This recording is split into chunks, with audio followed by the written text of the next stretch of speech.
Right, greetings everybody, and welcome to part 2 of 3, where we are going to be taking an individual look now at the new version of Sadali, a character that I think, at least by some comments, that some people are quite excited for. And to be fair, yeah, he is looking to be very, very well evaluated.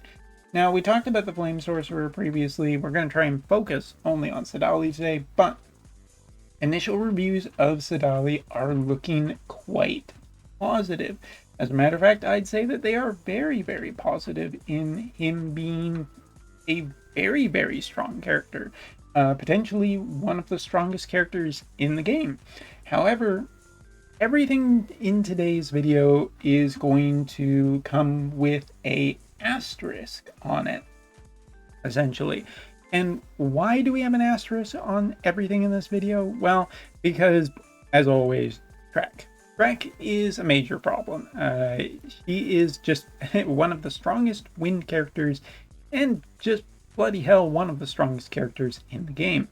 That essentially will always put constraints on an Earth character. But with that being said, Earth has some potential good synergies that it can work with, such as ice, such as water. Both of those are net positives when most of the time Shreks are paired with fire-based characters, and it means that there's a fair amount of flexibility where this character can work.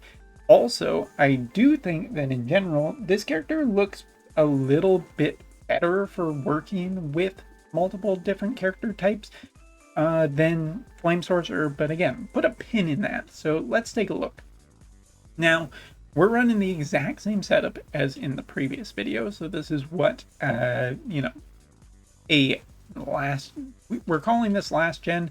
Hurts a little bit because she's not even a year old, but taking a look at the resistances and everything here, not super anything that's going to be super relevant, but it is to show again how strong a new character is, and Sadali definitely looks strong at 106 speed, almost 120,000 HP without Trust Mastery runes, and magic of 1674, which is pretty nice.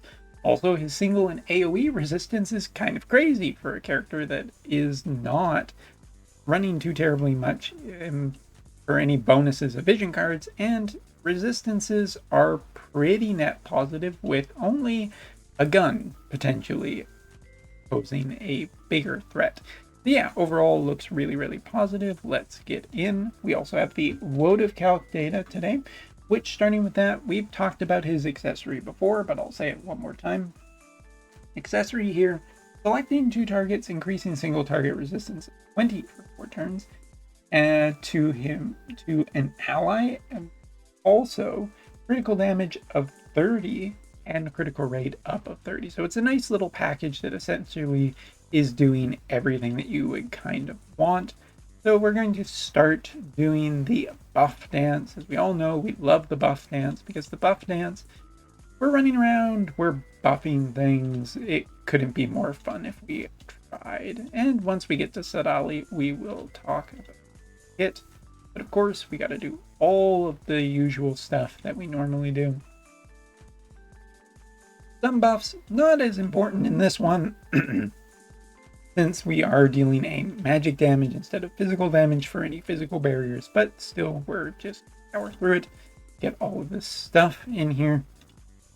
And here we go. Starting off with Sadali, talking about Dream ability. Increase healing power of 15, accuracy by 15, critical damage of 15. Also, a mistake that I made in an earlier video, I'm also going to correct right now, I should say, which is to do with his jobs. His main job is a brand new one. However, he also has Arithmetician and Blade Soul. I believe I said it was Grimoire Master, and that was just a mistake on my part. It's been a while since I've seen Arithmeticians in a new unit, so yeah, that is my bad. Now, we have talked about a lot of his abilities on support, such as increased AoE resistance penetration, elemental resistance, magical damage taken by a negative of 30%. Critical, also that to mention that he has healing power up and HP up on his other support skill, since up good part of his kit is also healing, and his counter is an incredibly high range to counter slash and magic damage, which is essentially basically everything right now in the entire game. So seems pretty good counter until things change massively, which could be a ways away. So let's take a look without doing any buffs or anything, looking at his limit burst. And as you can see, damage is pretty well represented here. It's not incredible for a limit burst. Usually you would expect maybe a little bit more. But when casting this ability, you also get a secondary hit for 3 turns. It is 240 mod on this one, and it reduces physical damage taken and magical damage taken when 2 attacks are received. Those enhancements will also be removed for that damage reduction. But pretty nice kit overall.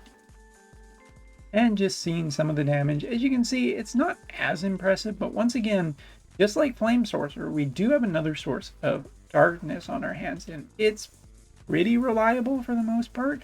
Again, this is to deal with helping with some accuracy and potentially a different status effect. Either way, it's kind of nice in there. But let's jump back for a second and talk about support skills. We've already talked about the Trust Mastery, so we're going to skip over that and probably just, ignore it for this match, because it is essentially more DPS, providing we can get a critical, but since that's not incredibly reliable, I'm not going to focus too much. This one, starting off, is a reduced damage taken by 50% for 4 times for self, absorbs 50% of the damage done for 4 turns for allies, debuff effect weakening of 30 for 4 turns, increase human killer for 4 turns for allies, and accuracy of 30. This ability does a lot of things for himself, but not only himself, but others too.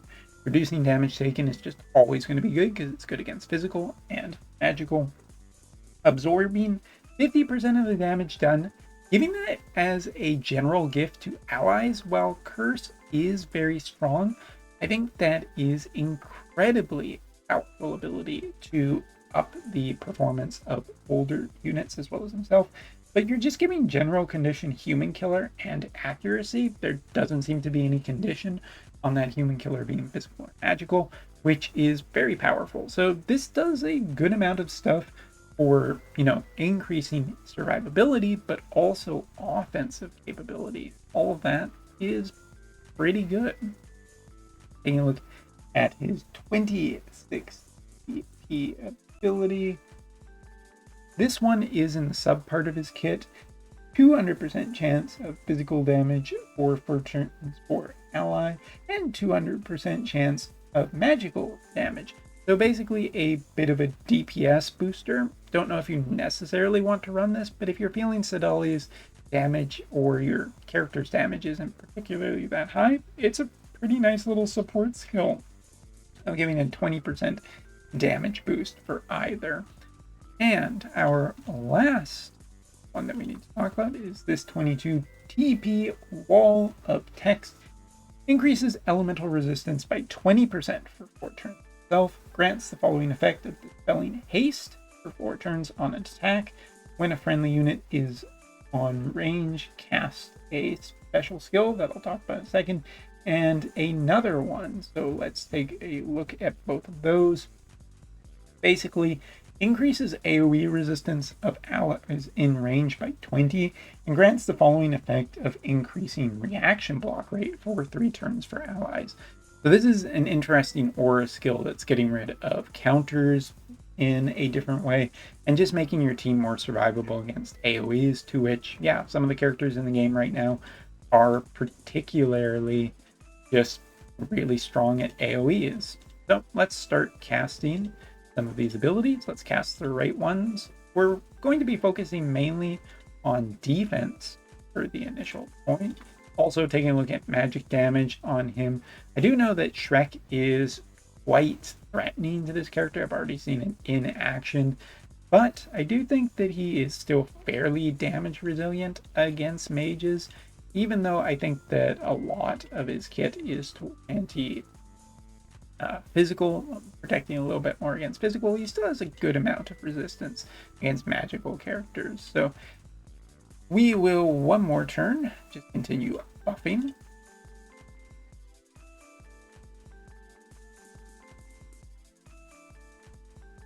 Do the famous character shuffle.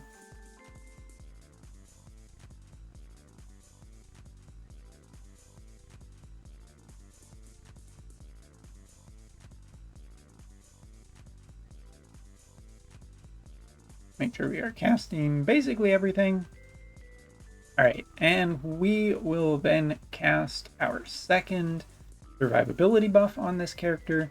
And now let's take a little bit of a peek at what Sadali's kit looks like. So you can see, really stat-wise, nothing has too terribly much changed. He is supporting 71 accuracy now, which is pretty good for a build that is not focused on accuracy. 106 speed, 35 in terms of single target resistance. AoE is up to 76, very, very high, and elemental resistance across the board of, at the very least, 22%, in some cases up to 63% against lightning, meaning that lightning teams will have an incredibly difficult time against this character, but everyone else also, I think these kind of characters are just generally strong. We've seen historically when they are good into a wide elemental matchup spread. One thing I do want to state is that I also think that this kind of kit with more elemental resistance spread across multiple things and fairly high elemental resistance is even more valuable nowadays, since most people are running multi-elemental metas. There isn't as much focus on elemental attacks, synergy, or anything of the such, which leaves a lot of space open for a character like this to be generally more survivable, since you are not worried about one element particularly hammering you. But now, the DPS challenge. And of course, we've seen this in the past, where this kind of setup really is just the test of metal about how much DPS you can do. And I think something like this is pretty telling about how survivable this character can be, where previously in the other video we saw how much damage was being done to Flame Sorcerer, and the same ability with the same setup is doing just considerably less. Now, of course, AoE seemed to be just pretty weak against him, and a physical AoE. So let's take a turn over to some other stuff. Sephiroth, for example, with Curse. Curse only 28% chance, because he does actually have some protection here. And DPS is a little bit higher here, but not too terribly much higher. 3000 isn't particularly enough to kill 2000. And I think if we just move right over here, single target is a little bit better, but he's still holding up considerably well. Now, Gilgamesh is our one really strong magic character, so taking a peek here. 1500 off of his limit burst. Again, this limit burst is historically quite strong and scary to go up against, but as you can see, not only are we not doing too terribly much damage, we're getting a fair amount of damage back from his counter ability, which is quite impressive at a 40% chance too, no less. Either way, looking very, very good there. Just testing out some other abilities. We can see that overall this character will be quite resilient. Single target attacks definitely scarier, and if these abilities are on magical characters, yeah, this is where damage starts to creep up.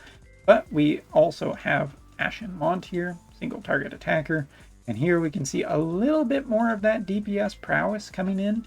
But overall, given his HP and everything, really, really high chance that he will end up surviving just a bunch of different attacks.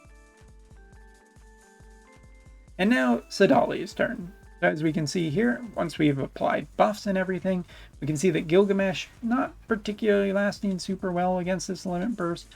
Other characters, your range and value may vary. This DPS is not as impressive as Flame Sorcerers, but is still pretty good if you have a character that can, kind of work towards maybe just surviving longer and doing more of a attrition-based match.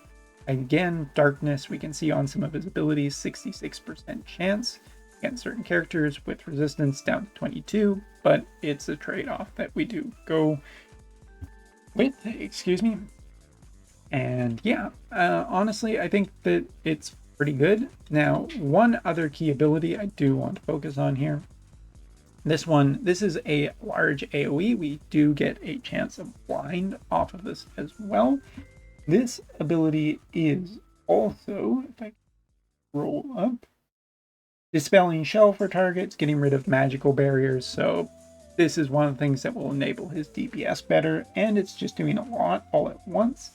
And automatically will cast a secondary skill of healing. Now, as we can see here, we're getting about anywhere from about 5 to 7,000 HP heal, which is pretty good for a secondary cast ability. It is a lot of survivability when that's about kind of the damage that he's looking to take him from other characters.